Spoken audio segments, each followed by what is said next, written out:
Salam, saudara-saudara yang dikasihi Tuhan. Kita akan mendengarkan firman Tuhan yang berjudul Bersukacitalah dalam pencobaan. Rejoice in temptation. Diambil dari Yakobus 1 ayat 1 sampai pasal 1 ayat 1 sampai yang kelima.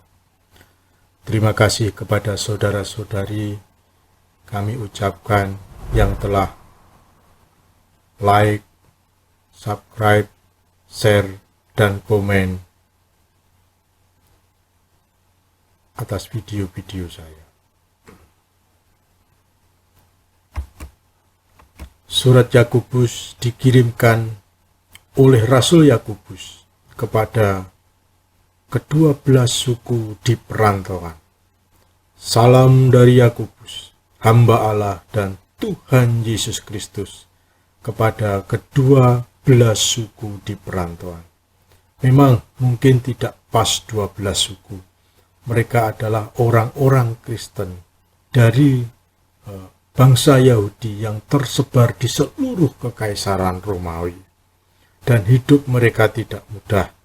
Mereka mengalami berbagai macam pencobaan yang bersifat penderitaan, penganiayaan, penangkapan, pemenjaraan, hingga pembunuhan. 300 tahun pertama kekristenan mengalami pencobaan yang berupa penderitaan di kekaisaran Romawi, mulai dari penangkapan, pemenjaraan, penganiayaan, hingga pembunuhan. Dan disitulah mereka tetap setia dan mereka tetap mengiring Tuhan sampai akhir hayat mereka. Banyak orang-orang Kristen menjadi martir, banyak orang-orang Kristen yang mati bagi iman mereka kepada Tuhan Yesus. Dan kita tahu hasilnya, kekristenan setelah 300 tahun pertama kekristenan boleh bertumbuh dan berkembang sebagaimana kita lihat saat ini.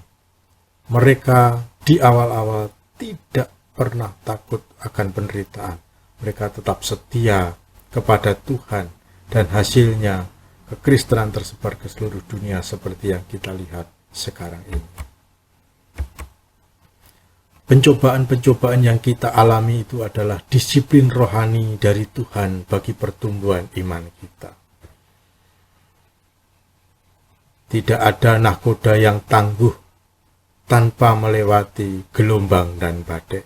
Demikianlah pencobaan-pencobaan itu dipakai oleh Tuhan untuk menguji kita, untuk membuat kita semakin maju dan bertumbuh di dalam iman kita kepada Tuhan.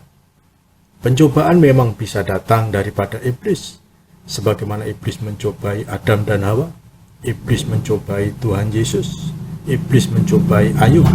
Namun pencobaan itu juga mungkin diizinkan Tuhan supaya kita juga bertumbuh, supaya kita maju dan berkembang iman kepercayaan kita kepada Tuhan. Tuhan bisa memakai maksud jahat iblis yang ingin menjatuhkan iman kita, menjauhkan kita daripada Tuhan. Namun Tuhan memakai pencobaan dan ujian itu untuk semakin dekat, semakin kita maju, semakin kita kuat, beriman, setia dan taat kepada Tuhan. Ayub adalah contoh bagaimana iblis menguji, mencobai Ayub dengan berbagai macam penderitaan. Namun Tuhan juga mengizinkan iblis mencobai Ayub. Dan Tuhan memakai itu untuk meningkatkan iman Ayub. Ayat yang kedua sampai yang keempat daripada Yakobus pasal 1. Pandangan Allah, sukacita dalam pencobaan. Di dalam ayat itu dikatakan demikian. Saudara-saudaraku, anggaplah sebagai suatu kebahagiaan apabila kamu jatuh ke dalam berbagai-bagai pencobaan. Sebab kamu tahu bahwa ujian terhadap imanmu itu menghasilkan ketekunan. Dan biarkanlah ketekunan itu memperoleh buah yang matang, supaya kamu menjadi sempurna dan utuh dan tak kekurangan suatu apapun. Kata frase anggaplah sebagai suatu kebahagiaan di dalam terjemahan bahasa Inggris berbunyi, count it all joy. Hitunglah semuanya itu, semua sukacita itu. Atau consider it a great joy. Anggaplah sebagai sukacita yang besar itu. Dari perspektif Allah, pencobaan dan ujian mendatangkan sukacita, mendatangkan ketekunan dan sukacita abadi. Karena itu dalam setiap pencobaan, kita harus bersukacita, karena di dalam pencobaan itu ada hasil yang sangat luar biasa bagi pertumbuhan dan kemajuan iman kita. Saudara yang dikasihi Tuhan, wujud penderitaan, pencobaan itu ada dua, yaitu berupa penderitaan dan kenyamanan. Mungkin selama ini kita berpikir bahwa pencobaan itu hanya berupa penderitaan, bukan kenyamanan. Kalau Tuhan memberkati kita kekayaan, memberkati kita uang yang banyak, dan segala sesuatu yang nyaman, kita berpikir bahwa itu bukan pencobaan. Ternyata Alkitab mengajarkan, baik penderitaan maupun kenyamanan dapat membuat orang meninggalkan Tuhan, dapat membuat orang jauh daripada Tuhan, dapat membuat orang Kristen semakin tidak mempercayai Tuhan. Nah, itu ajaran Alkitab dan fakta di dalam sejarah. Jadi, pencobaan itu bisa berupa penderitaan. Ayub menderita tapi setia. Kita bisa membaca di dalam kitab Ayub bagaimana Ayub mengalami banyak penderitaan. Ketika dicobai oleh iblis, iblis melenyapkan semua kekayaannya, lembu sapinya, binatang piaraannya. Iblis melenyapkan anak-anaknya. Iblis juga membuat istri Ayub mengutuki Ayub dan Tuhan. Dan Ayub pun menderita penyakit kulit yang sangat parah. Semua penderitaan itu. Namun kita membaca dalam kitab Ayub, bagaimana Ayub tetap setia kepada Tuhan. Ayub tetap teguh beriman kepada Tuhan.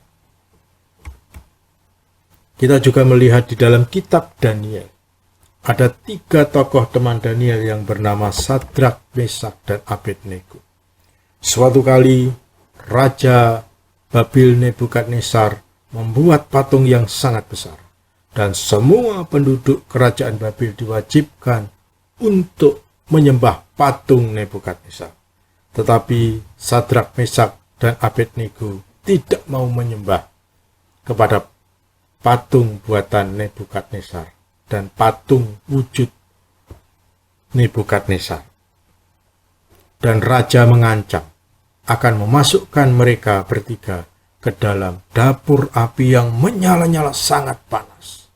Dan tentunya setiap orang yang dimasukkan ke dalam dapur api itu pasti akan mati dan binasa. Dan raja bertanya kepada Sadrak, Mesak, dan Abednego yang tidak mau menyembah patung itu, dan mengancam akan memasukkan mereka ke dalam dapur api yang menyala-nyala itu. Apa jawaban daripada Sadrak, Mesak, dan Abednego? Di dalam kitab Daniel kita membaca, Sadrak, Mesak, dan Abednego menyatakan imannya di hadapan Raja Nebukadnezar, Raja Babil yang menguasai, yang menjajah Israel pada waktu itu. Jikalau Tuhan Allah kami melepaskan kami daripada perapian yang menyala-nyala ini, kami tidak akan menyembah patung buatan Tuanku, dan kami tetap menyembah kepada Allah kami, Allah Israel, Allah Abraham, Allah Ishak, dan Yakub. Tetapi jikalau Tuhan kami tidak melepaskan kami daripada perapian yang menyala-nyala ini, kami juga tidak akan menyembah patung buatan Tuhan. Nah, ini Bapak Ibu yang dikasihi Tuhan. Mereka tetap setia kepada Allah mereka, Allah Elohim, Allah Yahweh, Allah Abraham, Ishak dan Yakub, Allah Israel, yaitu Allah yang benar. Dan mereka, kita tahu, akhirnya Tuhan melepaskan mereka dengan ada malaikat Tuhan bersama mereka di dalam dapur api yang menyala-nyala itu. Dan mereka boleh selamat karena pertolongan Tuhan. Kita tahu bahwa ketiganya juga tidak tahu kalau Tuhan akan menolong. Namun mereka punya iman yang kuat. Mereka mau setia dan taat kepada Tuhan. Nah, contoh yang ketiga yang di Alkitab, Salomo. Raja Salomo beroleh kenyamanan, tapi justru meninggalkan Tuhan. Kita tahu, tidak ada yang kurang dari Raja Salomo sebagai manusia. Apa semua yang diingini manusia, Salomo telah menikmatinya. Sebagai pemimpin tertinggi sebuah kerajaan, sebagai raja, pemimpin tertinggi, pangkat tertinggi, dia juga pintar. Dia menulis Amsal, menulis kitab pengkhotbah, dan menulis beberapa hikmat yang lain. Dia juga orang yang sangat kaya, penghasilannya luar biasa, prestasinya luar biasa. Dia membangun bait Allah dilapisi emas. Dia membuat istananya kemungkinan juga dilapisi emas. Dia memiliki kekayaan yang banyak. Bahkan juga istri-istrinya pun juga banyak. Tentu sebagai manusia dia tidak kekurangan apapun. Dan kerajaan yang dipimpinnya itu penuh kedamaian, penuh kenyamanan dan kesejahteraan. Tidak ada yang kurang. Apa yang diingini oleh manusia, Salomo menikmati semuanya itu sebagai berkat Tuhan. Dan kita tahu bahwa Tuhan pun 2-3 kali bertemu, menemui Salomo secara langsung ketika Salomo menjadi raja. Tapi kita lihat bagaimana kehidupan Salomo. Akhirnya Salomo meninggalkan Tuhan, mengikuti dewa-dewi, sesembahan daripada istri-istrinya itu. Kenyamanan bisa membuat orang meninggalkan Tuhan. Jadi kenyamanan pun juga itu bagian daripada pencobaan, karena bisa membuat kita melupakan Tuhan. Kita juga ingat negara-negara Kristen di Eropa, di Amerika, mereka nomor 1 di dunia dalam hal pendidikan, dalam hal ekonomi, dalam hal teknologi, di dalam hal demokrasi, dan lain sebagainya. Namun banyak daripada mereka yang meninggalkan Tuhan. Banyak daripada mereka yang hidup di tengah kenyamanan, tidak kekurangan satu apapun. Tidak kekurangan, tidak mengalami kemiskinan seperti orang-orang Kristen di negara-negara lain. Namun banyak daripada mereka meninggalkan Tuhan. Makanya kita harus hati-hati. Jangan sampai kenyamanan-kenyamanan, berkat-berkat Tuhan yang Tuhan limpahkan kepada kita justru membuat kita jauh daripada Tuhan. Membuat kita bisa meninggalkan Tuhan. Hati-hati saudara-saudara yang dikasihi Tuhan. Karena semuanya itu dapat membuat kita meninggalkan Tuhan. Itu sebagai pencobaan hidup yang dipakai oleh setan dan iblis untuk membuat kita meninggalkan Tuhan.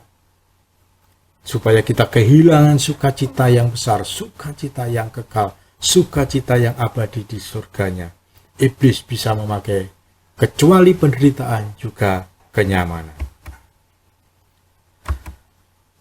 Pencobaan mendatangkan sukacita yang kekal.